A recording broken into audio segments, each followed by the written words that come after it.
ഒരുപാട് പേര് മെസ്സേജ് അയക്കുന്നുണ്ട്, വിളിക്കുന്നുണ്ട്. എന്നെ കൂടുതലായിട്ടും വിളിക്കുന്ന ആരാന്നറിയോ?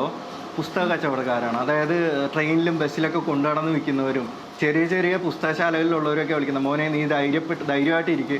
കാരണം ഞാൻ എഴുതുന്ന ഓരോ പുസ്തകത്തിൽ ഇവരുടെ വീട്ടിൽ അരി വാങ്ങുന്നുണ്ട്, പച്ചക്കറി വാങ്ങുന്നുണ്ട്, ഇവരുടെ കുട്ടികൾ പഠിക്കുന്നുണ്ട്.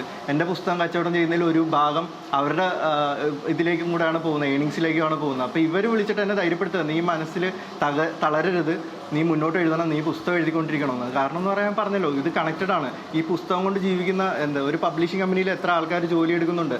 അപ്പോൾ അതുപോലെ തന്നെ ബുക്ക് വിറ്റിട്ട് എത്രയോ ആൾക്കാർ ഇവിടെ ജീവിക്കുന്നുണ്ട്, ഞാൻ ഉൾപ്പെടെ ജീവിക്കുന്നുണ്ട്. അപ്പോൾ അവർക്ക് എല്ലാവരുടെയും ഒരു പ്രതീക്ഷയാണ് പുതിയ തലമുറയിൽ എഴുതിക്കൊണ്ടിരിക്കുന്നവർ. അപ്പോൾ ഈ പറഞ്ഞിട്ടുള്ള ആൾക്കാർ നമ്മളെ തളർത്താൻ ശ്രമിച്ചാലും ഈ പറയുന്ന സാധാരണക്കാർ എഴുത്തുകാർ വിളിക്കുന്നുണ്ട് ഒരുപാട് പേരെങ്കിലും എനിക്ക് എൻ്റെ താങ്ങും തണലുമായിട്ടുള്ളത് ഈ പുസ്തക കച്ചവടക്കാരും പിന്നെ സാധാരണ വായനക്കാരും ഒക്കെയാണ്. അവരെല്ലാവരും വിളിച്ചിട്ട് ഇപ്പോൾ കൂടെ വിളിച്ചിട്ട് സപ്പോർട്ട് അറിയിക്കുന്നുണ്ട്. അതിൽ സന്തോഷമാണ്.